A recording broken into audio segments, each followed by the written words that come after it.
Сәлем жақсыларым, қалайсыздар? Бүгін сіздерге қызықты әңгімені баяндап беретін боламын. Менің каналыма тіркеліп, лайк басып, комментарий қалдырып, өз ойларыңызды бөлісе отырыңыздар. Бүгінгі әңгіменің тақырыбы анасын сағынған бала.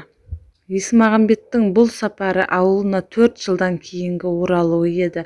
Содан болар таңертеңгі поездан түскен бойдағы қарсы алушы туыстары, достарымен болған ұшырасудың өзі кәдімгідей у-дулы болды. Біреулері құшақтап, біреулері сүйіп, тағы біреулері осы бір алас қапаста мұның шаруасын айтып қалып жатты. Күтіп тұрған жеңіл машиналарға мінулері, сосын аудан орталығында тұратын немере атасы Балмағамбеттің үйінің ауласына келіп түсіп жатуларының өзі абыр-дабырға, күлкіге толы қуаныш болып жатты. Бұл арада да құшақтасулар, сүйісулер және пойызда қарсы алғандары бар, аулада қарсы алғандары бар, жапырласып, әлі де ауыз жиып болмаған абыр-дабыр әңгімелерімен асып төгілген мол күлкілерімен түгел үйге кіріп, жаюлы дастарханға жағалай қонақтасып жатты. Алдымен шәй ішіп, сосын ет желінді. Бұл аралықта ағайын туыс, дос-жарандардың біразы қайта ас кезін әдейі меңзеп келгенде жаңадан келушілер тым көбейіп кеткендіктен де ет табаққа 6-7 кісіден қонақтасып, сығылысыңқырап отырысқан жайлары бар. Ауыл үйдің ағайын арасынан өсегі, жаңалықтары көп айтылатындықтан да астан кейінгі шәй ұзақ ішіліп, дастархан жиналған кезде қошеметші ағайын достар түгел орындарынан тұрып қайтуға беттегенде, таңертеңнен бері тақымы жазылмастан отырған Есмағамбет те бұл тұста сыртқы өзгелермен ілесе шыққан.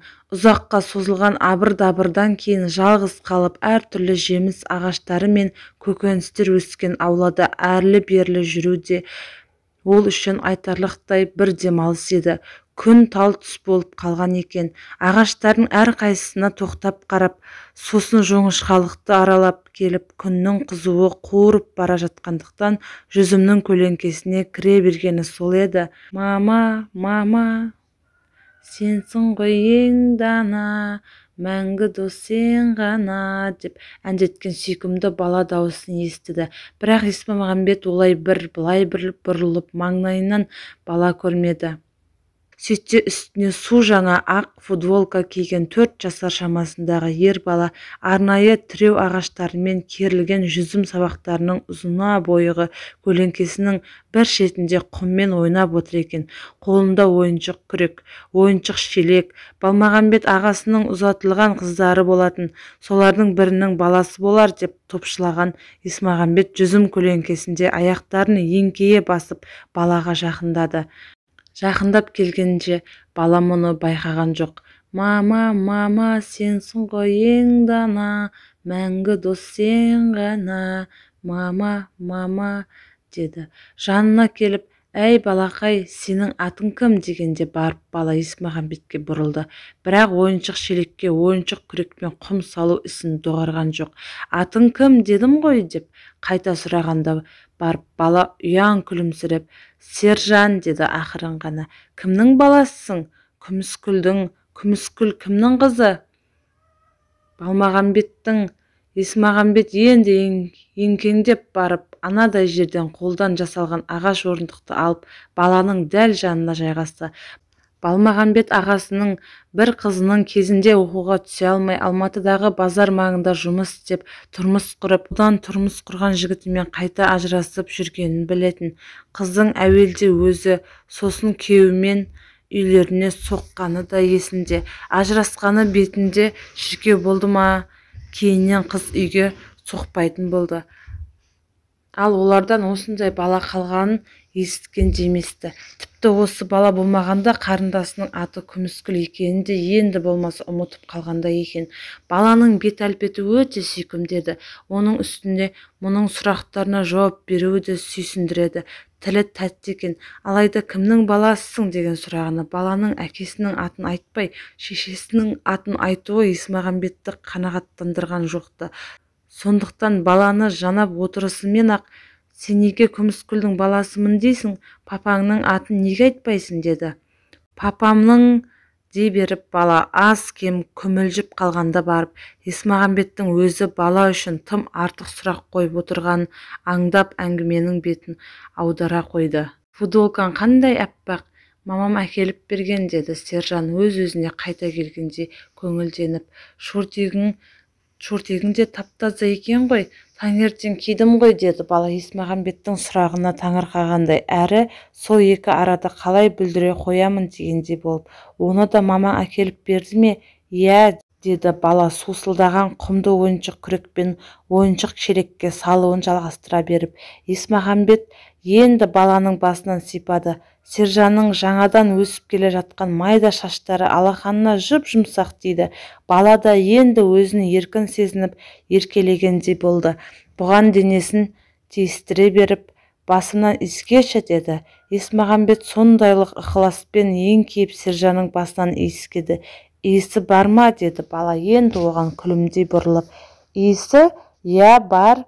Ненің иісі? Деді бала қуланғандай кейіпте. Сабын, әтір сабының. Яссаған. Енді ненің иісі? Шампунның иісі ғой, деді бала. Соны да білмедің бе дегендей сықылықтай күліп. Сонда сен басыңды күнде шампунмен жуасың ба? Деді Есмағамбет баланың басын қайта сипап отырып. Мен емес, әжең жуып берді ме? Иә, деген.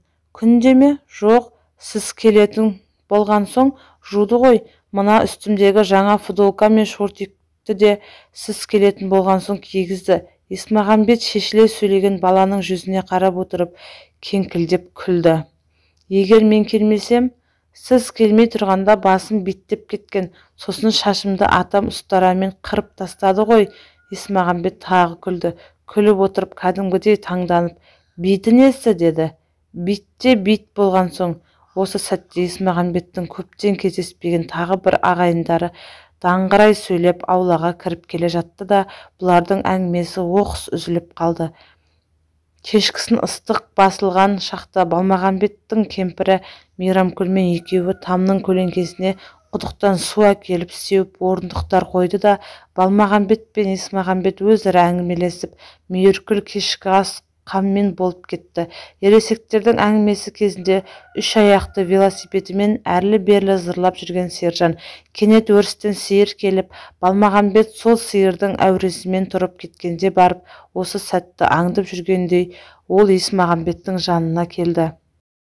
Түс кезінде болған әңгімеден кейін баланың бойы үрейленгендігі болар, еркін әңгімені де өзі бастады. Сен Алматыдан келдің бе? Иә, Алматыдан келдім. Менің мамам да Алматыда, деді бала еркінсіп еркелегенде денесін Есмағамбеттің денесіне тигізіп тұрып. Білемін ғой, менің мамамды танисың ба? Неге танымаймын? Танимын, мамаң біздің үйге әлде неше рет болды ғой. Сен менің мамамды білетін болдың ғой, дегендей баланың көздері күлімдеп тұрып, кішкентай саусақтарымен Есмағамбеттің білегінен ұстады, шашынан сипады. Ал сен мені білуші ме едің? Мен де атаңмын ғой. Білмеймін, деді бала бірден мұның білегінен өзінше қысып қойып. Мені көрген жоқсың ғой.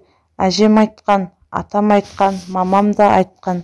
Есмағамбет баланың басынан сипады. Тағы да иіскеші, деді бала осы сәтті сықылықтап күліп тұрып. Есмағамбет баланың басынан құшырланып иіскеді. Оның осы ықыласы да сезімін қозғағандай бала жайнап қуанып кетті. Шампунның иісін енді білдің бе? Білдім, бұрқырап тұр ма? Әлі иісі кетпеп пе? Есмағамбет мейірленіп кетіп баланың бетінен сүйіп қатты қысып құшақтады. Сосын шын ықыласымен Алматыға барасың ба? Деді. Есмағамбет осылай деген кезде бала рас айтып тұрсың ба?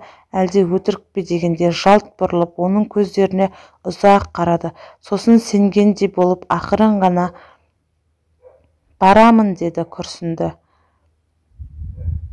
Барамын деді де күрсінді. Баланың күрсінгені соншалық ауыр болды ма, әлде өзі солай қабылдады ма? Есмағамбет те қатты толқып кетіп, баланы қайта құшақтады. Бұл жолы оның бетінен әлденеше рет сүйді. Сүйіп болып Сержанның бетіне қараса, баланың екі көзінен жас сорғалап тұр екен. Өзінің де көмекейі өксік тығылып, толқып, тебіреніп, ол жалпақ алақанымен баланың арқасынан қағып отырды да, «Мен сені Алматыға алып кетемін», деді сеніммен. Сержан бұл жолы атасының өзін алып кететіндігіне шүбәланған жоқ. Сондықтан ашық жарқын күйде, «Қашан кетеміз?» деді бірден. «Ертең ауылға барып қайтамын, арғы күні пойызға мінеміз», деді. Бала жіп-жіңішке саусақтарын кезек-кезек бүгіп тұрып, «Бүгін, сосын ертең, сосын арғы күн, сонда кетеміз ғой?» «Кетеміз». Баланың қуаныштан есі шығып, екі беті ерте піскен алмадай алабұртып тұрды. Сосын «Мен мамам әкеп берген шалбар мен туфлиімді киемін», деді. Кенет қиял қанатына мініп алғандай биікке қарап, елеуреп тұрып, Есмағамбет те оны қостай түсіп, «Осы футболкаң жарар» дей беріп еді. Бала оған екі беті алаулап, көздері оттай жанған күйі жалт бұрылып, «Мамам әкелген қып-қызыл гүлдері бар көйлегім ше?» дегені. «Соны кимеймін бе? Мамам әкеліп берген ақ сызықтары бар қара костюмім ше? Оны да киемін. Мамам айтқан, Алматыға жаз кезінде де түн суық болады» деп. Баланың осынша зеректігіне тәнті болып, Есмағамбет Сержанды қайта құшақтады. Бала енді арман мақсатына жеткендей елеулеп тұрып, «Сосын екеуміз базарға барамыз ғой?» деді тағы. «Базарға неге барамыз? Онда мамам бар емес пе?» «Иә, мамаңа барады екен ғой». «Иә, мамаңа барады екенбіз ғой. Мамамды тауып алсақ, әр жағында папамды іздемейміз бе? Олар базарда бір-бірінен адасып қалған ғой. Өйткені базар үлкен, мамам айтқан, Алматының базарының мына шеті мен ана шетіне көз жетпейді» деп. Құжынаған халық деп. Мамасы мен папасы жайлы баланың шабыттанып айтқаны сондай, осы қалпында пойызға қазір мініп кетердей, тіпті пойызды күтпестен-ақ құс болып ұшып кетердей алып ұшқан екпін бар еді. Ол ма? Сәлден соң Сержанның көздеріне үлкендігі бұршақтай жас тамшыларының пайда болғанын қайтерсің. Енді Есмағамбеттің өзі іштей қатты састы.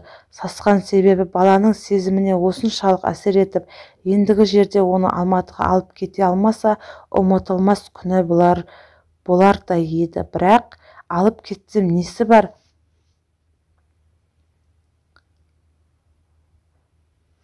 Алматыға алып кете алмаса, ұмытылмас күні болардай еді.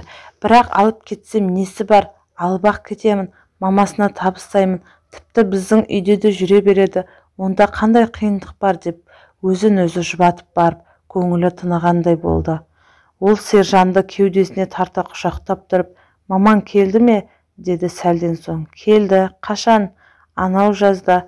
«Жаз енді болды емес пе?» деп Есмағамбеттің түзеткісі келіп тұрды да тағы да үндемеді. Шамасы Сержан үшін көктем де жаз, жаз да жаз секілді. «Мама, мынадай күн болды» деп бала екі саусағын шошайта беріп, енді әңгімені өзі жалғастырды. «Мына күні пойызға мінді» деп сосын үшінші саусағын шығарды. «Мамаң не деді?» «Мамам ба?» «Мамам?» Баланың көздері күлімдеп, бұған еркелегендей оңды-солды қисалаңдап тұрды да, «Ештеңе деген жоқ» деді қуланып. «Сонда саған ештеңе айтпаған жоқ па?» «Мамам ба?» «Мамам?» «Жоқ, айтпады». Бала көздері күлімдеген қалпы енді Есмағамбетті құшақтап жатып, сықылықтап күлді. «Мамам ба? Мамам?» «Не деген ұмытып қалдым» деп өзгеше қылық тауып, мұның мұртына бетін басты. «Тікен сияқты» деді. Сосын сықылықтап күліп, және сөйтіп тұрып-ақ Есмағамбеттің тікірейген қап-қара мұрттарына екі бетін кезек-кезек басумен болды. Сосын бала өз-өзінен күлкісін тыйып, Есмағамбеттің көйлегінің түймелерін шұқылап отырып, «Мамам кетерінде бетімнен сүйді» деді ақырын ғана. Бұған өзгелерден ұрлап айтқандай болды. Сосын ба? Сосын сол сүйді. Сосын бұрылып кетіп бара жатқанда мен, «Мама, тағы бір сүйші» дедім. Сосын ол қайта бұрылып келіп бетімнен тағы да сүйді. Сосын не болушы еді? Бұрылып келіп сүйгеннен кейін ол қатты жылап қалды. Әжем де жылады, мен де жыладым, атам ғана жылаған жоқ. «Мамам?» «Сосын Ол кетіп қалды. Өйткені мінетін пойыздың уақыты болып қалған. Мамам кеткен соң жеміс ағаштарын аралап жүріп атам да жылады. Ол солай үнемі жұрттан жасырып жалғыз жылайды. Ал мен оны бәрібір біліп қоям. Бала осылай деп көздерінің жасы дөңгеленіп тұрып, атасы мен әжесі сиырларымен әуреленіп жүрген қора жаққа бір қарап алды. Кенет қайтадан Есмағамбетке еркелеп мойнына асылып, сосын дей береді екенсің, деді. Мұң мен қуаныш аралас көздері жасаураған күйде жалт-жұлт қарап. Мынадай әңгімеден кейін Есмағамбеттің өзі де толқып қалды. Бір жағынан балаға осындай құпия сырын айтқызғаны үшін ыңғайсызданды да, енді ол әңгімені мүлдем басқа жаққа тезірек бұрып жіберуге асығып, Алтаяқты атанды білесің бе?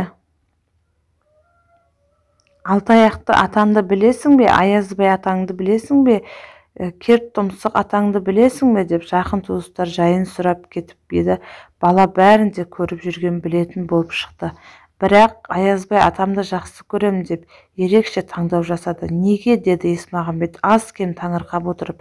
Өйткені ол балмұздақ сатып әперген мынанша рет, деп бала екі саусағын шошайтты. Өзгелері балмұздақ сатып әпермеді ме? Жоқ, деп бала басын шайқап кіржиді. Кіржиуі олар балмұздақ сатып әперуді қайдан біле қойсын дегендей менсінбеу еді. Балмағамбет атаң ше, ол сатып әпермек түгілі тамағың ауырады деп ұрсады. Бала бұл атамды да қойшы дегенді аңғартқандай тағы да кіржиді. Ендігі жерде балмұздақ мәселесі Есмағамбеттің өзін де ойландырып тастады. Ол қозғалақтап сипаланып шалбарының екі қалтасын кезек тінтіп жатып, «Сержан, бұл маңайда балмұздақ сататын дүкен бар ма?» деп қалды. Бала да Есмағамбеттің осылай деуін ғана күтіп тұрғандай.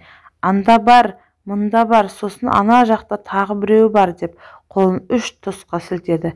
«Бірақ ең жақсысы шағала, ол ана жақта» деп бала қолмен әуелгі сілтеген тұсты қайта мезгеді. «Сонда оның несі жақсы, шағаланың?» Бала тағы да мүдірген жоқ. Сабаққа зерек шәкірттей сартылдап тұр. Оның жақсысы балмұздақтың әр түрі бар. Сосын ол дүкен жұрт ұйықтағанша істей береді. Абырой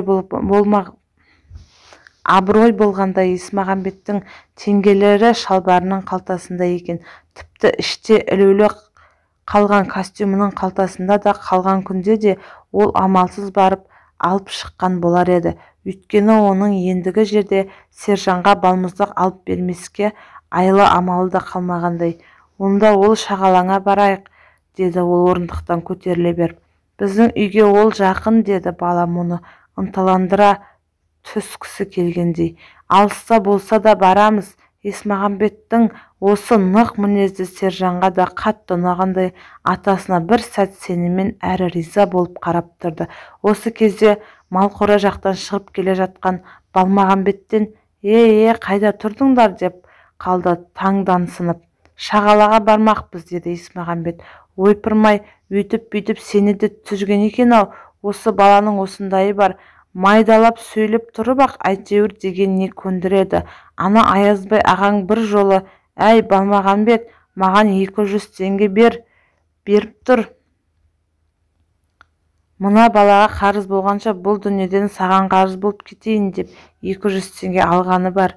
Балмағамбеттің бұл сөзіне қысылып, Есмағамбет те кеңк-кеңк күліп алғанымен Сержан үндемеді.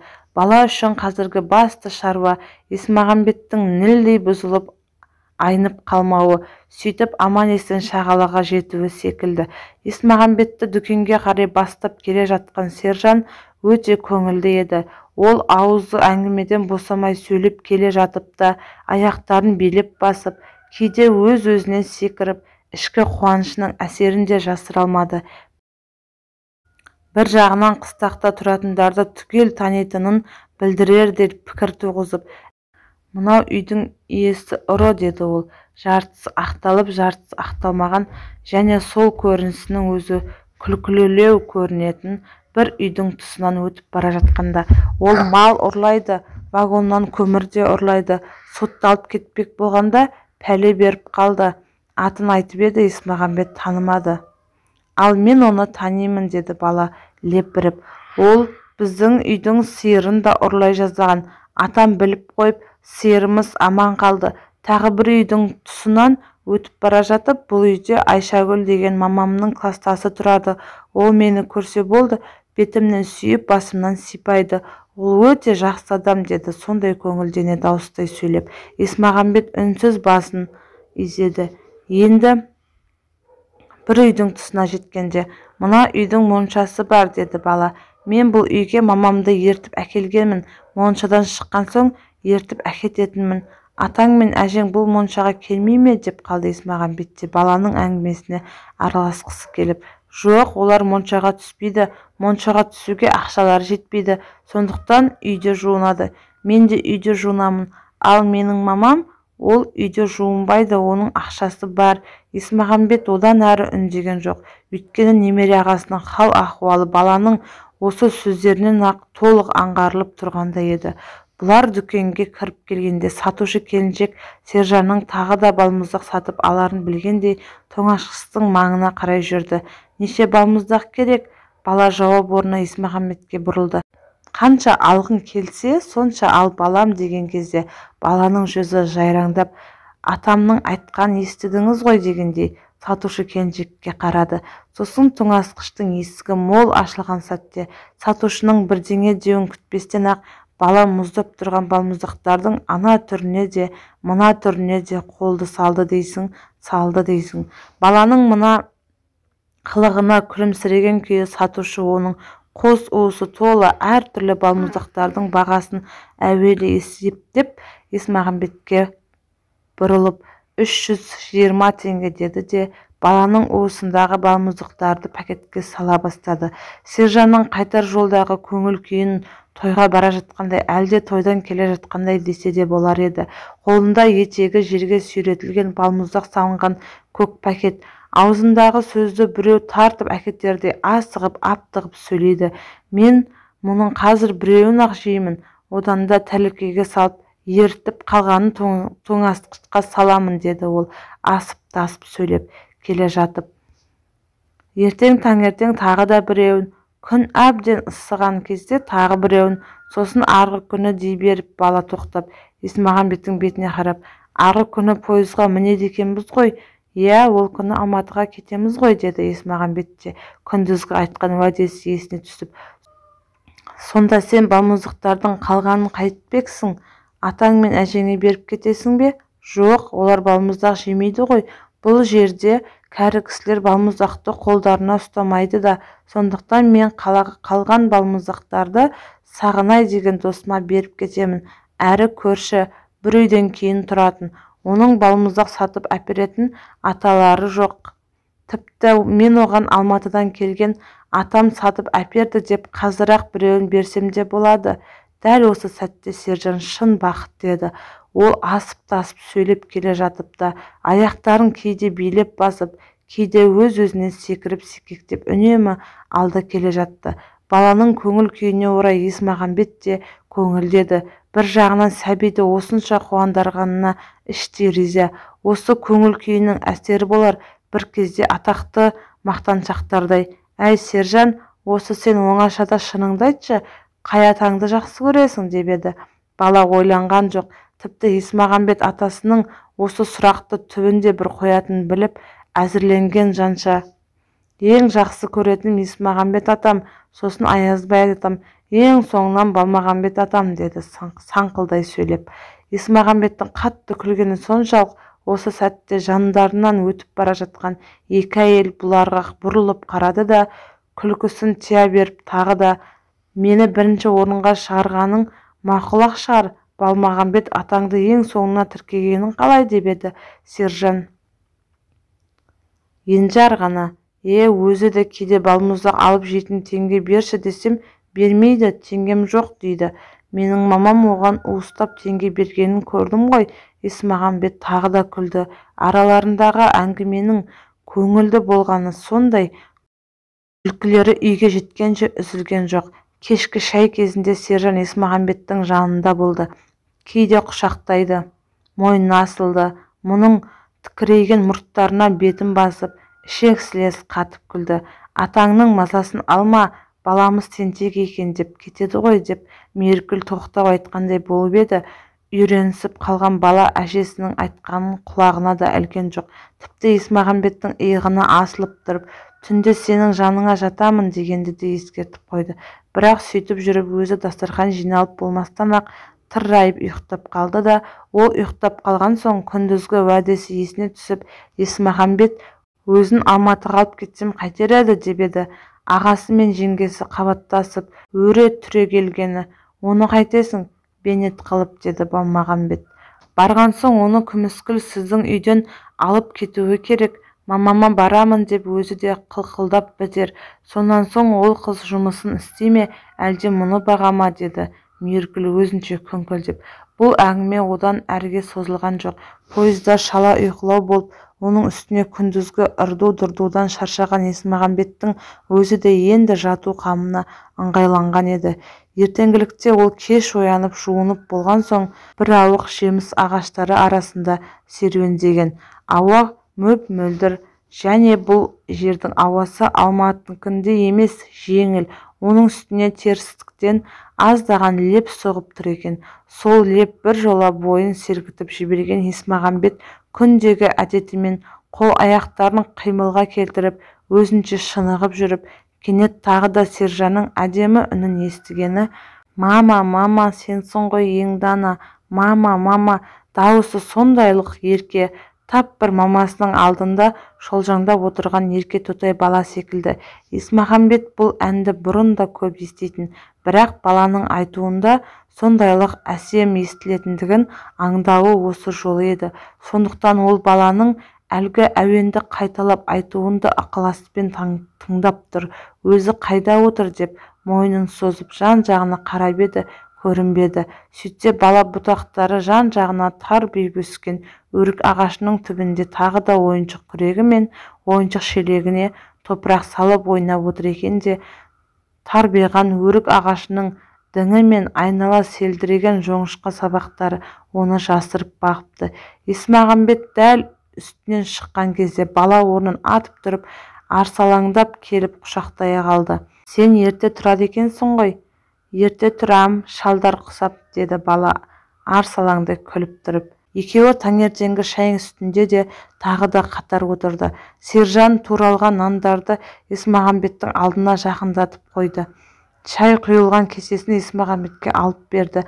Оның кесесі босаған сәтте қайтадан әжесіне қарай ұзатады. Шайдан соң жеңіл машина келіп, енді Есмағамбет киінуге ішкі бөлмеге кіргенде, ол осы оңашалықты да пайдаланып, қашан келесің, деді оны жіберуге қимағандай сезіммен. Әрі Есмағамбеттің әр тұста ілінген көйлегін, костюмін алып беріп тұрып, амандық болса ертең таңертең, сосын осында боламын, сосын жолға шығу керек, сосын сен өзің сосын дей береді екенсің. Сенен үйренгенім ғой, деді бала еркелей күліп тұрып та тағы Есмағамбетке. Кеше болған әңгімелерді есіне салғандай, Сержанға керегі екеуміз пойызға шығамыз, Алматыға бірге кетеміз деген сөзің тағы да қайталануы екенін Есмағамбет білмей тұрған жоқ-ты. Атасы мен әжесінің келісімі болмаған соң бұл жолы айта алмай тілін тістеп қалған. Болмаса ол сөз алдымен-ақ көмейіне келіп тұрды ғой. Ойындағы сөзі айтылмағандықтан болар. Еркелеуін еркелеп, күлуін күлімдеген баланың көздері кешегідей ұшқын шашып, жүзі де бал-бұл жана қойған жоқ-ты. Керісінше өңіне бір кірбің, көздеріне де бір мұң ұялағандай еді. Соның бәрін Есмағамбет байқаса да байқамағандай болып сыртқа шықты. Сержанды ілесіп келеді. Бірақ бала осы қалпында әншейіндегі көп сөзділігінен де оқыс арылып, томаға тұйық күйге енгендей. Есмағамбет жеңіл машинаға мінер сәтте ғана ол аз уақыт атасының аяғына оратылып, белінен құшақтады. Баланың бұл айласы да мен туралы қайта ойлан, уәдеңді ұмытпа дегені сияқты. Есмағамбет бұны да түсінді, бірақ сыр берген жоқ. Үлкендерге тән сабырлықпен елемеген болды. Ауылдағы туыстары арасында бір күн болып ертеңіне мініп келген көлігімен аудан орталығына қайтып келе жатқанда Есмағамбетті көңіл күйі жұбалау болды. Сондай күйге түсуінің де себептері болды. Бұл соқпаған 4 жылдың ішінде тай құлындай тебісіп өскен 4-5 қатары дүниеден озыпты. Есмағамбетті көрген соң олардың әйелдері мен бала-шағалары ебіл-жебіл боп жылап қалды. Есмағамбеттің де кәдімгідей көңілі босап, көз жасына ерік берген сәттері болды. Бір топ шалдармен бірге барып әулиеге Құран оқыды. Ол арада жатқан әке-шешесі, өміріне, тағдырына қатысы бар өзге де жақын жуықтары оны бейжай қалдырған жоқ. Анау үй, мынау үйден шәй ішіп, ас жеген кездеріндегі әңгімелер де ауылдағылардың мұң-мұқтаждарының төңірегі еді. Қанша дегенмен өзі туып өскен ауылы емес пе, күндіз есіткен әңгімелерінің әсерінен ананы-мынаны ойлап, түн жарымына дейін ұйықтамағандықтан болар. Ертеңгілікте қарадай шаршап, көңілсіз оянған. Ауыл әсерінен марқұм болған достарын ойлаудан машина ішінде де құтыла алған жоқ. Тіпті қайсы бір сәтте өз-өзінен көңілі босап та қалды. Балмағамбеттің үйіне жеткен соң да машинадан көңілсіз түсті. Інісінің қабағын аңдыған Балмағамбет те бәленше түгеншелердің үйіне бардың, содан көңілің бұзылған ғой деп өзінше бәйек болып жүр. Жеңгесі де қонағы қорадан кіргелі самаурынға су құйып, қазан жуып өзінше әбігер. Араларындағы көңілді жан Сержан ғана еді. Есмағамбет атасының машинадан түсіп жатқанын алдымен көріп, жүгіріп келіп құшақтап, қолын алып жүгірген де сол. Алас қапаста жолға киетін шалбары мен көйлегін түн ішінде дайындап қойғанын да айтып үлгерді. Бірақ бала сөзіне мән бермеген Есмағамбет болмады. Бала аяғына оралып құшақтап қолын алып жүргенде де басынан сипамады да анығы есінде жоқ. Оның үстіне үйге кірген бойдан-ақ Балмағамбеттің «Әй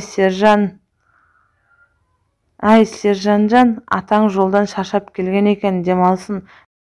Сен көп мазасын алмай далаға ойна» деген сөзі де баланың меселін қайтарып тастағандай. «Сөйтейін бе, далаға ойнап кетейін бе, менің ендігі жерде саған жақындауыма, еркелеуіме, кешегідей сөйлесуіме болмай ма?» дегенде Есмағамбеттің бетіне аз уақыт жапақтай қарап, босағаға тұрды да амалсыз сыртқа шығып бара жатты. Бірақ есікті жапарда ол Есмағамбет атасының есіне әлденені салғандай болып тағы бір рет қарады. Сол сәтте баланың көздеріндегі әлгінде ғана ұшқын шашқан қуаныш оп-оңай күдік пен үмітсіздікке орын ауыстырғандай еді. Тіпті оның көздері енді болмаса жылап жіберердей боталап тұрды ма немене? Мейіркүл жеңгесі ішкі бөлмеге төсек салып, Балмағамбет ағасы ол бөлмені бірлі-жарым ызыңдап жүрген шыбындардан тазартқан соң Есмағамбет бөлмеге жалғыз қалып демалды. Бірақ ұйықтай алған жоқ. Көздері ілініп бара жатып, бір рет көшеден салдырап өткен жүк машинасының дыбысынан, тағы бір рет біреудің біреуге оқыс айқайынан оянып кетті де әрі аунап, бері аунап біраз жатты. Ақыры орнынан тұрып киініп сыртқа шықты. «Ұйықтай алмадың ба? Көшенің ұшуы ұйықтата қоймас деп өзім де ойлап едім» деп Балмағамбет ағасы бәйек болып жүр. «Душқа жуынып алсаңшы, кішкене денең жадырасын. Сөйтсем сөйтейінші». Балмағамбет жүгіре басып ішке кіріп, сабын сүлгі алып шықты да Есмағамбетті бір шетіне шөп жиналып, екінші шетіне бұзаулы сиыр байланған мал қораны жанай орналасқан душқа қарай бастап келе жатты. Жуынып алған соң Есмағамбет расында да кішкене сергіді де өзін пойызға шығарып салуға әрі қоштасып қалуға келген 2-3 іні достарымен де күндікке қабағын ашпай қойған кірбіңнен арылып жадырап отырып сөйлесті. Көп ұзамай жеңгесінің үйге сексеуілдің шоғына қайнап ожылдаған самаурыны да кірді. Шай үстінде әңгімелері тіпті қызды. Бұл кездері бала Есмағамбеттің жанына жақындай алмай сыртта жүргенімен күндегідей өзінше ойнап ұзап та кеткен жоқ. Шай ішіліп біткен шақта қоштасып қалуға тағы бірер дос-туыстары келді де Есмағамбет олармен сыртта жүзімдіктің көлеңкесінде отырып сөйлескенді. Осы кезде ғана Сержан оған жақындауға әзер мүмкіндік алғандай болып, «Енді Алматыға кетесің бе?» деді еркелегендей үнмен. «Кетпей-ақ қояйын ба? Өзің біл, Бала одан өзге не айтасың дегендей Есмағамбеттің бетіне барлай қарап тұр. Мөлдіреген қап-қара көздері әлі де үміттеніп құралаққан емес секілді. Бірақ іні достарымен болып отырған әңгімесін үзіп, баламен болып кетуге де ыңғайсызданған Есмағамбеттің құлықсыздығын аңдаған соң-ақ бала да көп аялдамай бұлан етіп теріс айналып кетті. Осы кезде Балмағамбет: «Жігіттер, қол жуыңдар, тамақ болып қалды» деп астыртып, оның сөзін жастау жігіттердің бірі: «Пойызға ертелеу барғанымыз дұрыс» деп қостады да, жұрт жаппай түрегеліп есік алдындағы қолжуғышқа қарай ұмтылды. Асыққан Балмағамбет қайсы бірлерінің қолына құманмен ақ су құйып жатты. Дабырласқан жігіттерден соңырақ көтеріліп қолжуғыш маңына енді бара бергенде тағы да Есмағамбеттің жанына Сержан үйіріле кеткені: «Сен бұл жолы мені Алматыға алып кетпей-ақ қой» деді бала мұңдайда құшақтай кетіп, немесе қолынан ұстай қоятын әдеті де жасамай томсырайып тұрып. «Неге?» деп қолын жуып жатқан Есмағамбет балаға берген уәдесі енді есіне түскенде сасқалақтап қалған. «Кейін барасың ба, тағы бір келгенімде?» Бала жауап берген жоқ. Ол тіпті мұның жүзіне де тура қарамай, көздерін әлде қайда алып қашып тұрды. Сержанмен арадағы әңгімесі одан әрі жалғасар ма еді, әлде қайтер еді? Осы кезде іштен бұл сүртінетін сүлгіні желбірете көтеріп Балмағамбеттің де шыға келгені. Бала бұлар ет жеген кезде де, еттен соң да шала-шарпы шай ішкен тұста да көрінген жоқ. Абыр-дабыр әңгімемен оны Есмағамбет те ұмытып кеткенді. Тіпті шығарып салушылар қонақтың чемодан сөмкелерін көтеріп сыртқа шыққан кезде де бала көзге шалынған жоқ еді. Жұртпен дуылдаса қоштасып, енді жеңіл машинаның алдына отыра бергенде барып Есмағамбеттің көзіне Сержанның түскені. Ол қолына ойыншық күрегін ұстаған күйі шығарып салушылардан бөлек тұр екен. Жүзі алабұртулы, өткір көздеріне ыза мен мұң ұялағандай, бірақ жанарын аудармай Есмағамбетке тесірейе қалған. Сол қалпында ол ақыры: «Мені ертпедің бе, берген уәдеңді тұра алмадың ба?» деп тұрғандай еді. Есмағамбет кабина ішінде осы балаға да қайта түсіп, бірдеңе деуім керек пе еді десем, не деуім керек өзі деп ойланып отырғанда, жанына келіп жайғаса берген көлік иесі інісі машинаны оталдырып та жібергені. Машина жылжи берген сәттен-ақ жапырласа қол көтеріскен топтан бөлінген бала тап терезенің тұсында ілесе жүгіріп келе жатты. Ыза мен мұң ұялаған көздері енді ашуын қоса шашып ұшқындап тұрғандай, өткір: «Кеттің бе ақыры, мені алдадың ба?» деп келе жатқандай. Есмағамбеттің өміріндегі баладан жасқанғаны да осы шығар. Ойпырмай, осы бала тоқтап өзіне кішкене басу айтып жұбатып кетсем бе екен деп іштей ойлана бергені де сол еді. Көлікте бірге отырған достарының бірі бала кездерін еске салатындай жаңа бір әңгімені бастай бергені. Соларға қарай бірдеңе айтуға оқталып жүгіріп келе жатқан баладан жүзін бұрып құтылды әйтеуір. Тіпті баланың машинамен қанша жарысқанын да аңдай алмады. Өйткені вокзалға жеткенше ол көлік ішіндегі достарының әңгімесінің қызығымен болып отырды. Вагонына мініп, купесіне жайғасқан соң да тойдан қайтып келе жатқан көңілді жолаушыларға тап болып, бала түгілі бір ауық барып айтқан ауылын да ұмытып кеткен еді. Ұйқыға кетерде артық ауыз ештеңе ойлай қойған жоқ еді. Таңға таяу бір оянғанында барып кенет есіне Сержан түсе қойғаны. Есіне түсуі әуелде жай ғана сияқты еді. Сонан баланың ыза мен мұң ұялаған көздері елестеді ме? Ашудан булығып машинамен қабаттаса жүгіргені ойға оралды ма? Не керек бала үшін өз-өзінен енді қысылса болар ма? Қысылғандығы ғой, төсегінде әрлі-берлі аударылып жатып, ойпырмай, атаң мен әжең көнбеді, болмаса осы жолы Алматыға алып-ақ кетер едім дегенді айтып неге ақталмадың деп өкінді. Содан кейін де ұйықтап кетердей болып жастыққа жабысып қанша жатса да құдайыма ойдан ой болалап тағы да не болса соны қиялдап кетсе болар ма? Енді елге 3 жылдан кейін келемін бе, әлде 4 жылдан кейін келемін бе? Әйтеуір келемін ғой. сонда 7-ге, яғни 8-ге толған бала маған қандай өшпенділікпен қарайды деші. Кешірімді болып осы жайдың бәрін ұмытып кетсе жақсы.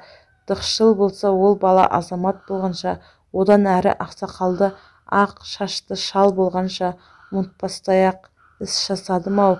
Ойларының ауырлығынан шығар, бір сәтте Есмағамбетке өзі жатқан купе іші де үрейлі сезінді. Пойыздың доңғалақтары да мұны өңмеңдеп қуып келе жатқан әзәзілдей. Тіпті сержан осы пойызбен де қабаттаса жүгіріп келе жатқандай көрініп, отағасы орнынан тұрып, купенің терезесінен қарағанды далаға бір ауық қарап отырғанына не дерсіз? Тойдан қайтып келе жатқан көршілерінің қалың ұйқыда жатқаны да абырой болды. Болмаса таңданар еді, күлер еді. Бәлкім Есмағамбеттің ақыл есіне секемденуі де. Содан төсегіне қайта жатты. Қайта жатып та ұйықтай алсашы. Ойпырмай, қаршадай баланың көңіліне келер іс жасадым екен деп, осынша әбігерге түскенім қалай, деп өзін өзі кінәлап та жұбатып та көрді. Бәрібір ұйқы жоқ. Ал не істейсің? Ұйқы орнына сержанның жүзі бірде еркелеп жақсы көріп, енді бірде сұп-суық әрі төңтеріс күйде елестеп есін шығарды. Таң атарда барып көзі ілінген екен. Тағы да сол сержанның әнінен оянып кетті. Мома, мома, сенсің ғой дана, мәңгі дос сен ғана, мома, мома. Құдайым-ау, дүниеде сәбидің даусына, әдемі сәбидің даусынан өткен мұңды әуен бар ма өзі, деді ол ұйқылы ояу күйде де. Бала алдында кінәлі болып мүлдем жеңілгенін білдіргендей басын оңға бір солға бір бұрып, сонда да жай таппағандай мазасы кетіп жатып, пойыздың дүрсілдеген доңғалақтары да өзін ентелей қуып келе жатқан баланы еске сала бергендей. Тағы да түрегеліп отырып, терезеден сыртқа ұзақ қарамақшы еді. Бұл жолы көршілерінен қысылды.